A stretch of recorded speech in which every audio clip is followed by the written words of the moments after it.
Good morning. You are tuned in to the Lick Show, and my voice is going to be the only one you're going to hear because Calabo is sick today. So I know y'all was tuned in, ready to listen to us play these games, talk about these relationships, but we have something even better. We have here our very, very special guest, Miss Maya Speller Cullins. How are you doing? I'm good. Thanks for having me on this morning.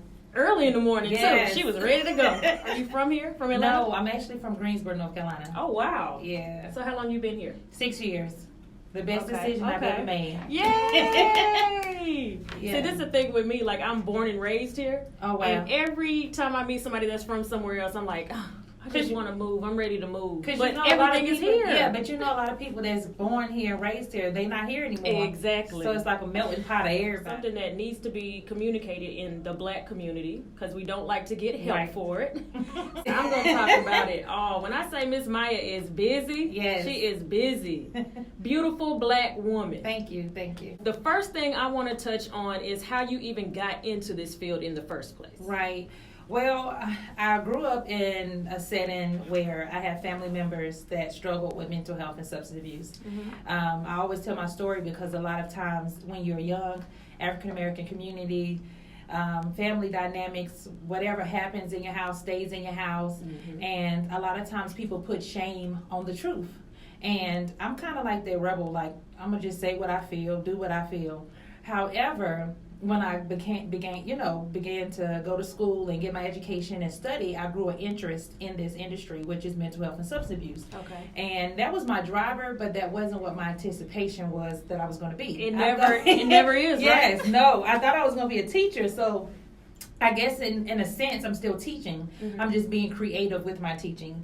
And then it has a sole purpose because that is a driver, that passion to be able to help one, to teach one, to save one. So that is generally like what led me to be who I am and what I am. And a lot of times I always tell people it's not what you go through. You utilize your situation to be a strength for you, to allow your ladder to really be greater. Right. And when you know that, you always say to yourself, a lot of times we think we all that and it's about us and we going through this situation and it's only us, and that's not the case. It's so much bigger than us. And when we realize that our mission, our purpose in life begins to be the driver force to what we do. So you have a book, Behind the Veil. Yes. 1 and 2. Yes, 1 and 2. Tell us about that, because when I read on it, I was like, wait a minute. I might need to get this book, because I thought it was going to be all, so it's fictional. Yes. Okay, so the book is about a situation where a lot of times in relationships behind the veil, where when we grow up, you and I, other women, men, and we have different life situations, and then you come together thinking that, well, that's going to be my husband one day, maybe. And then when that happens, you bring two individuals together with different backgrounds, different life experiences, and we think we know him, right? Yeah. Yep. So then we go through that honeymoon phase, like everything's good. I'm in love. That's my man. He ain't gonna never. And I'm sure he's saying the same. She ain't gonna do. But the truth of the matter is, when you come together as one in a relationship, in a marriage, you have to take on everything from hurt, from happiness, from peace, everything. And you have to mix that into your marriage. So I got married when I was 19. So, when you get married, especially at a younger age, you don't know everything. Sometimes, right. I can't even say that. Yourself. Yeah, you don't know yourself. And really, even if I was 20, 30, I probably still, because it's a life experience, you're still learning. Yep. So you just have to decide, is it worth staying by? Because we may face those situations that you and I may say, if this happens, I'm leaving. Or your girlfriend over here like, girl, so it's just a lot. That was me. Yeah. So the book Behind the Veil talks about how we live a life, and social media makes it even worse. We live a life that the public sees, people see, but behind closed doors, we are all human at the end of the day, and we have our share of problems. Right. So I'm the one that now, within my industry and what I do, I make it comfortable. I build platforms and safe places for people to talk about the truth and be authentically them okay with it. Okay. And so you're making a movie of the book. Yes, I'm making a movie of the book.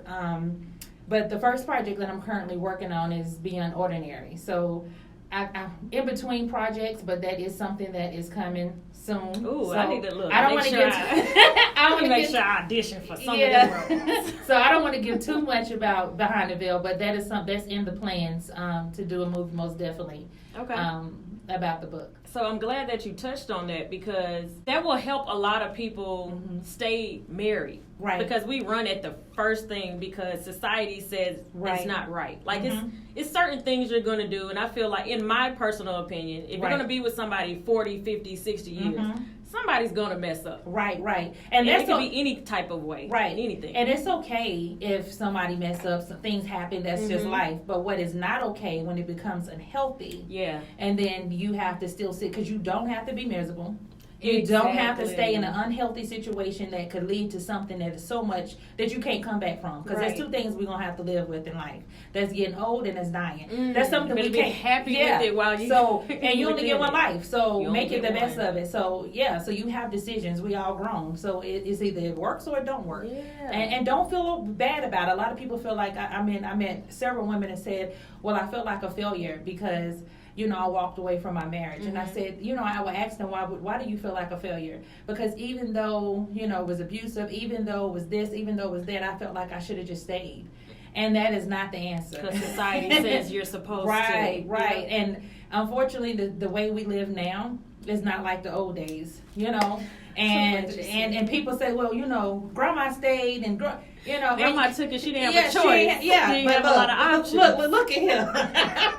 Like right now, what we do in this day and time, unheard of. Yeah. So, be I happy say that all the time. Be happy, live your life, enjoy your husband. But if it's things that you can't get through, especially when it becomes a issue where it's life or death, or somebody may get hurt, or it's causing a generational issue that can affect your kids in a way that, after you have exhausted all options, be okay with saying okay. So let's talk about you being an author since we're on the topic. What inspired you to write that book? And I know you say you have 3 books. So it's those 2 and then In My Father's House. Right. So In My Father's House was inspired by situations that I faced in my life, and not even just my life. I have a mental health practice and substance abuse practice, so I intertwine the characters and things that happen to me personally, because I always put a piece of me in it, and then what I see in the industry, in the field that we need to talk about that's not addressed. And one in particular, obviously, is the African American community, when there are things that happen with, and when I did the book, no lie, I had family members I remember my granddaddy saying, oh, well, such and such said that you just wrote a book just to be writing a book and to get some money. And I'm thinking to myself, okay. Yeah, that's part of it. But, and the truth of the matter, that's besides the point. It wasn't even about that. It was so much bigger. But that just goes to show you how people don't understand you and don't understand your full potential. And then I had family members, and I'm not knocking anybody, but I'm just going to speak the truth, that didn't support it, because I am talking the truth about some things. And I'm saying that because a lot of people that come on my show, and I see behind the scenes that's in tears and crying and hurt, is because they held stuff in to help someone else, to please, or someone else. And I'm thinking to myself, someone is getting mad at you for talking about your truth so that you can heal, and you okay with that? No.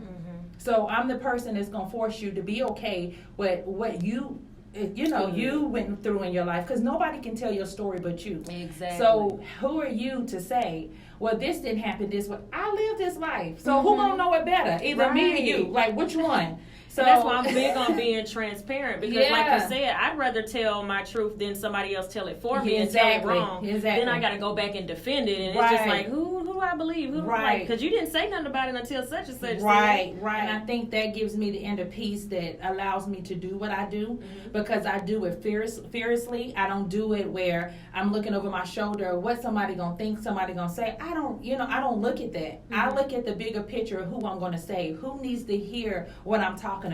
Exactly. You know what I'm saying? Yep. And when you have that mindset, then you have to be okay what comes with it. And everybody may not support, everybody may not congratulate, everybody may not come to your housewarming, to your dinners or whatever, and it's okay, because the truth of the matter is, when you get to a certain level of your life, and that's that happiness, that's that peace, you don't allow anybody to take that from you.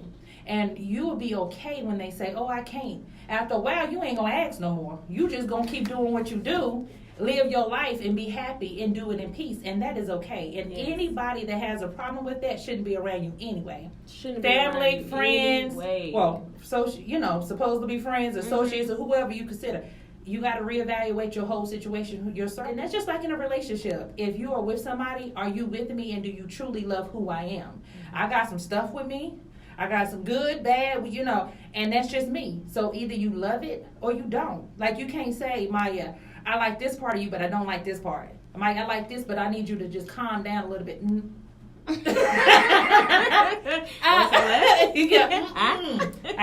can't. So that's what I do, and I enjoy every bit. Atlanta has been, oh my gosh, so amazing to me. A few years ago, over 6 years ago when I came, I was coming up and down the road for 8 months, traveling because I seen a vision. I knew what it was God told me. And keep in mind, I was leaving, a business. I was doing consulting work. I had, several jobs. I was in school because, I went to A&T. So I went to school. I was going back for my master's. But my family was there, sororities. But I knew Atlanta was the place. And most people would say, you're moving to a strange place, don't know nobody. But I didn't look at it like that. Mm-hmm. I knew that when I prayed about it and God gave me the vision that I needed to be in Atlanta, He showed me everything that I'm doing now, every single thing. That's amazing. So it's like enticing to me because I am activating what He showed me. And that's what he wants to do for all of us, really and truthfully. If you see something, He gives it, He puts it in your spirit. It's all about timing. So when you come to that time and you know that it's right, you don't hesitate. And one thing about it, if I would have listened to people to say, oh, that's not right, oh, you're going somewhere strange, oh, you're going where you don't know nobody, I would have never been able to fulfill the fruits of my labor of what I see, what you guys see now, if I would have did it. If I would have stayed back. Sitting back home like, I should have went with her. Yeah, and one of my girlfriends said, Mike, you either go and do your thing or come home, and you ain't coming home. And I said, no, baby, I ain't coming home. Do they come here and visit you? She comes, she comes and visit, but that is the truth. Like, I knew in my mind, and when you do things in life as if your life depends on it, then you know it's right. Absolutely. So if I didn't breathe another breath in my body, I knew what I was doing was right. So if I laid and rest and closed my eyes and never fulfilled another day or another moment, another journey, I knew what I was doing to come to Atlanta to fulfill all the things. And this is just the beginning. I'm just getting started. Right. I'm not even where my full potential is. So I embrace it. I love it. I enjoy it. And I have absolutely no regrets. Oh, amazing. Mm-hmm. So tell us about this talk show. And might I say, I love this set. Like, it's so pretty. And I'm like, oh, I want to go. Like, it's really nice. You got to come. I got to invite you. Thank you. I would love to. I am. The show is about, because I know everybody may not walk through my doors at changing phases. So, when I sat and meditated one night, I couldn't sleep. And I was actually talking to him. I couldn't sleep, and I started writing my thoughts. Literally, within 24 hours, I had wrote out the whole entire plan for the show. Mm-hmm. And this is back in April, so this wasn't that far along. Oh, wow. Okay. Yeah, so once I saw it, I started executing what I needed to do to put things in place. I got the colors in mind, I got the concept in mind, and what I wanted to do was to bring a platform to people to talk about mental health, substance abuse, from celebrities to your everyday people, because everybody stay in Atlanta. Right. So maximize on what or visiting. Maximize on what you have at your fingertips, and that's what I did. So I started doing. I think I've already recorded maybe about 16 or 7 episodes already. Wow. And it's on TV too. It's on channel 29 and channel 57.2.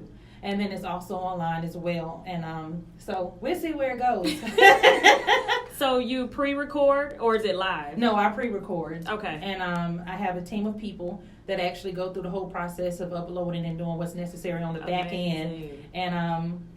And we're here. That's amazing. So you went to school for mental health to be a teacher. Well, that was my anticipation before I went to college that I'm going to go and I'm going to teach. Okay. But I ended up going and doing social work. And that's what I got my bachelor's in. Then I have a master's in counseling.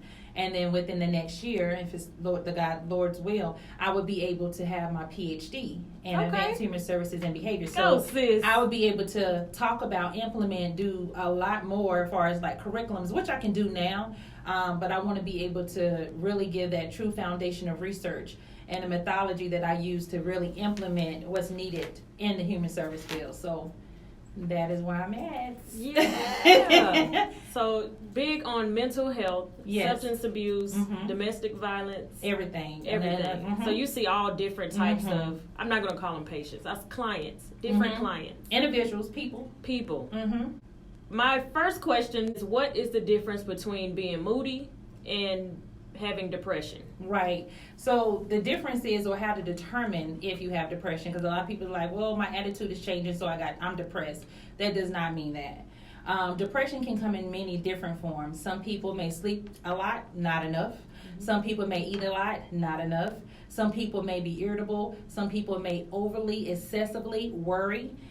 Stress, and that creates anxiety and other things that, that plays a factor. So it's a wide range of things. So I always tell individuals, if you feel like you have an issue, look at your life. Look at, is it impacting your daily routine? And better yet, a lot of times we don't know that. So what is it that you're hearing from people that, like your loved ones that surround you? If they saying, Maya, you sleeping too much. Maya, you overly eating, or you're not eating enough. Your mood is changing to the degree where you don't have interest in certain activities that you did, usually do. So you have to look at many different factors. But the thing is, we have clinicians and professionals in the industry that you can go to, so you don't have to dissect it yourself. You don't have to say, okay, I think I may be, but I may not be. Let me ask my girlfriend. No. That's the reason why you have professional clinicians that are in place, from psychologists to licensed clinical social workers to licensed professional counselors. This is what they specialize in. And if you go, they would do evaluation. They would tell you what's going on, and you'll be able to have a better understanding of, is this just a mood, or is it that I'm really, truly struggling with an issue? Just to give us a brief description of what an evaluation would entail. Okay, so when you do an evaluation, generally what they do, they're going to get all the background demographic stuff about you, as far as height, weight, color, the different things, and then they're going to ask you for general things like presenting problems, what led you here. And that's when you can talk about, I'm here because of whatever that looks like, and then they go into, an intensive interview. And I won't even say intensive. It'd just be an interview that you have to be patient, you have to be honest, and you have to speak your truth, because the purpose of the evaluation is to get a clear understanding of what's going on. So once that evaluation is complete, they will make recommendations. If it's a diagnosis that is attached to it, they will give you a diagnosis. They will give you all that information. And then it's kind of like a plan. So once they give it to you, they can say, hey, this is what I came up with. This is what I've analyzed based off what you gave me. And things can change. People will say, well, I started there, but I'm much better now 10 years later. Things can change, but it's still a baseline that they can go off of and give recommendations to help you, so that you can start living your best life and not be tormented, or not be viewed as, okay, I can't do this because I don't have the courage. And all you may need is a conversation. And that's where the life coaches come in and play. They're not clinicians. They're not individuals that are certified in the standpoint of being able to diagnose you. But sometimes it may just be a talk. So you may have a coach, not necessarily a therapist. But they will be able to, dictate that with your evaluation, and it's okay.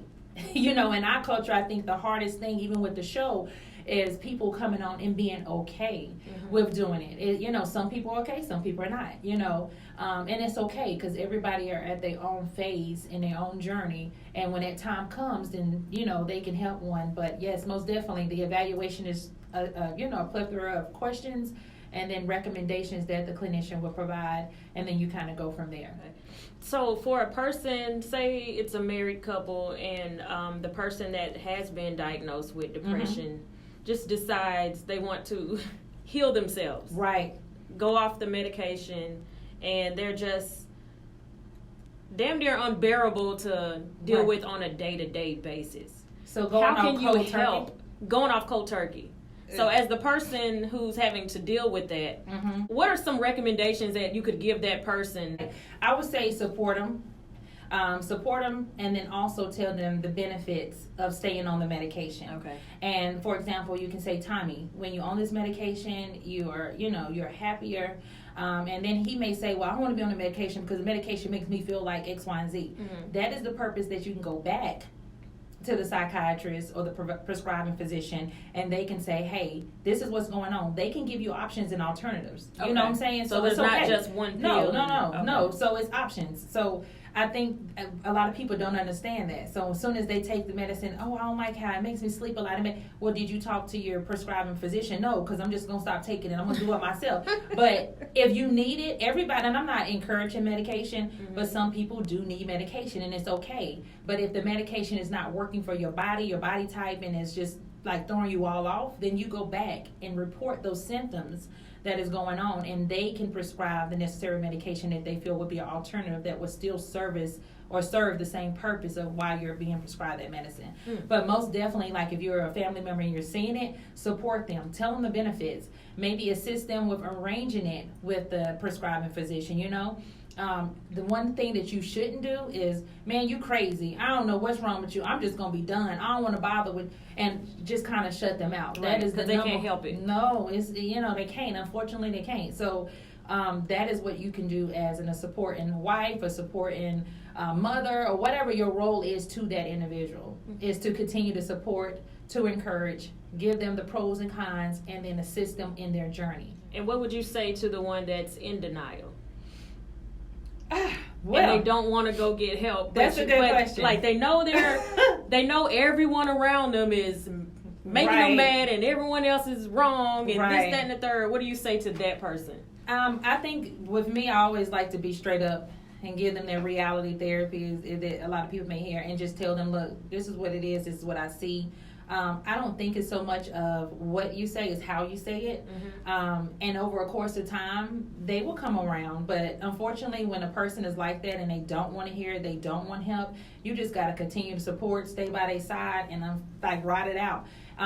Is it always a pretty picture? No. It can be draining, especially if it's somebody close to you, because you want to heal them. Like, can you just get better? It's okay. Let me hug you. Let me tell you how much I love you. And we see that a lot in women too. Like for me, because girlfriends and people around me, because we are nurturers, you know? Yep. So we feel like we can heal the world, but you can't. And it's okay. Like, just release yourself, relax, and just let go, but still stand there and have your presence. But it's really that person is going to have to want to change. And really, when they're an adult and they go into a facility, if it was inpatient, as an inpatient, unless the doctor doesn't recommend, like if the doctor recommends and put document that the person have to stay for so many hours, that's one thing. But if that's not in place, as an adult, you have a right. Unfortunately, everybody has rights. Right. And you have a right to refuse treatment.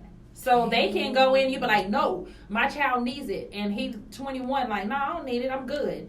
And then watch him walk right out the door. He gonna go out the door. And that's just how it's set up. They have a right to refuse, so you can't violate their rights. You have to understand that they have a right, and that's why I said encourage them, talk to them, love on them, pray for them. A lot of times people say, well, I'm gonna pray and everything gonna be okay. That's one of the pieces, but it's still work that you have to do outside of that, because if you really want that person to get the help that they need, just don't give up. Support them, love on them, let them know the benefits of getting help. Maybe even talk to them about the things that they're doing. Like, you're still in, especially if it's someone with substance abuse, you're still in, not acting yourself, you're staying out all night. Angry. You're angry, you're very impulsive, your behaviors are too risky that you can go out here in today's society and get killed. Maybe you can talk about it, but again, it's not what you say, it's how you say it and the delivery that you give. You definitely can't do it aggressively. You definitely can't say, look, I'm tired of this, Cut it out. Yeah, enough cut is it out. enough. I'm tired of this.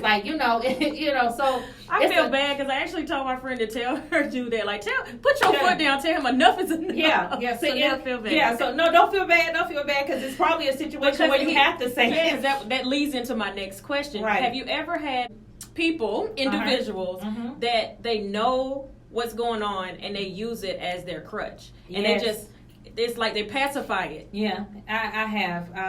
And unfortunately, there's nothing that you can do about it besides recognizing what it is. And when you know, then you have a choice to decide how you're going to take it. You know what I'm saying? It's just like being with a person that may be very manipulative. You already know that behavior. You know it, so you know what you're working with. So when you know what you're working with, you know how to approach it. So it's no love lost. It's no, I don't like when you do this, because you already know what you're getting. Yep. So you just deal with it for what it's worth. And that's just, and that ain't even really mental health or substance abuse or any type of therapy. It's just knowing people, because you may come around a lot of people and may not even be diagnosed. That's a lot of people walking around undiagnosed. And when you recognize those things, it's just like when you recognize when you see somebody and you be like, gosh, that spirit, that same behavior, and you compare it to a similar situation. It's just that you're recognizing signs and take heed in it. Right. That way you know how to approach them, you know how to talk to them, and a lot of times what's the best advice to give is to sit back and watch, because they're going to tell you, they're going to show you. They're going to definitely show you. So you just sit back and be easy. It's okay. Oh my gosh. So the name of your clinic, we didn't even get into that. Changing Phases, Okay. Behavior Support. So I have one in Cobb County. I have an administrative office that I'm going to be doing some great work with the school system down in Clayton County. And I'm in the process of opening up a second clinic, a third location in Henry County. Okay. Yeah. So it's going to be all over. So Yes. you really ain't leaving Atlanta. No, you here to stay, baby. I'm here to stay. At least this is one spot I'm going to stay. I can't tell you the next 5 years, If you had to move anywhere outside of Atlanta, where would it be? It'd probably be L.A. Oh, gosh, you sound like my husband now. It'd probably be L.A. So I don't know. We'll see. Everything you're doing, it would fit. Yeah, and that's the thing. Wherever you go, whatever you do, it's just like people that you attract yourself to. You always want to be around good spirits, right people. You don't want to be, and I'm not saying that you have to distance yourself from certain type of people, but you definitely have to make wise decisions and make sure when you're doing that, it makes sense. Mm-hmm. If it don't make sense, then why are you doing it? And I'm not out here to play no games. I hear that. So do you do speaking engagements? Do you talk to schools? I do it all. And it just depends on my schedule. Right now it's kind of hectic, but yes, I do speaking engagements.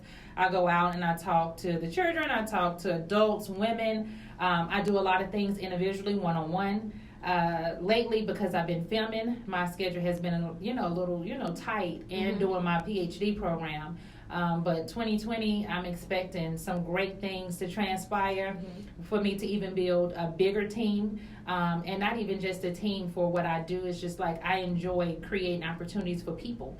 I always tell my staff and people that work around me that you're going to learn something. You're going to come in here and the way that you walk out is going to be totally different. The knowledge that you're going to have, and that's because I don't believe in staying in stagnation. I'm always doing something. So you're going to learn something either today, tomorrow, a year from now. It's going to be something, because one thing people cannot take away from you is your knowledge. Exactly. And when you begin to know what your gift is, if your gift is working the front desk, if your gift is customer service, you're going to be the best at what you do. I love it. So, yeah. So, again, for the people that are just tuning in, I'm sitting here with the beautiful Maya Speller Cullins. Yes. And we were talking about mental health. She's an author. She has a talk show. She does it all. Talk show. She's a speaker, motivational speaker. Yes, ma'am.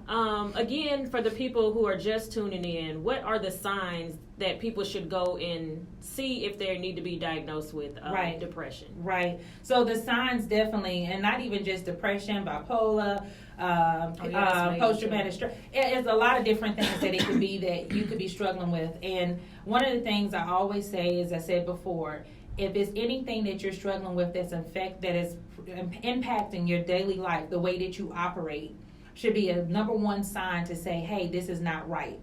I need to go seek treatment. And I want to get the cliche of I'm crazy out of your mind, because believe it or not, all of us deal with something. Right. Whether that's someone grieving over a lost mother, grieving over the fact that you're divorced, or you're dealing with domestic violence. It's a wide range of things that unfortunately just is life. And sometimes people don't necessarily have to be quote unquote depressed or bipolar or schizophrenic. It's just that something traumatic has happened that has led them to feel and think the way that they're feeling. And that could be suicidal, thoughts of hopelessness, I'm not good enough. A lot of different things can trigger that, and it's okay to seek help. And that's what I want to stress the most. It is okay to not be okay. It is okay to not be okay. Yes. I love it. So tell everybody where to find you. I'm on Instagram at Maya Speller Cullins, and Facebook, Maya Cullins and Maya Speller Cullins, Beyond Ordinary, of course. And the website is changingphasesinc.com, and that's my outpatient clinic. And then, of course, my personal website, Maya Cullins. MayaSpellerCullins.com. See, I told you. MayaSpellerCullins.com. And then, of course, Beyond Ordinary, as far as the show, BeyondOrdinary.tv. So There's a lot. And the days and times that comes on. The Unordinary comes on every single Wednesday at 7:30 a.m. Okay. Channel 29 on Comcast and channel 57.2 on the regular TV channel. Okay, so y'all hear that? Yes. Y'all be able to watch her in person, see Yes. her beautiful face, other Yes. than just listening to her on the radio. We definitely Thank have you come back again so we can get in more depth details Yes. of like different segments of it all. Okay. So we would definitely love to do that. So you are listening to Little Old Me Kels. We will be back Wednesday night, 7 p.m. So y'all stay tuned for the Live City show that will be coming up at 10 o'clock from 10 to 2. So love y'all. The Lick Show on Hits 92.3. Peace.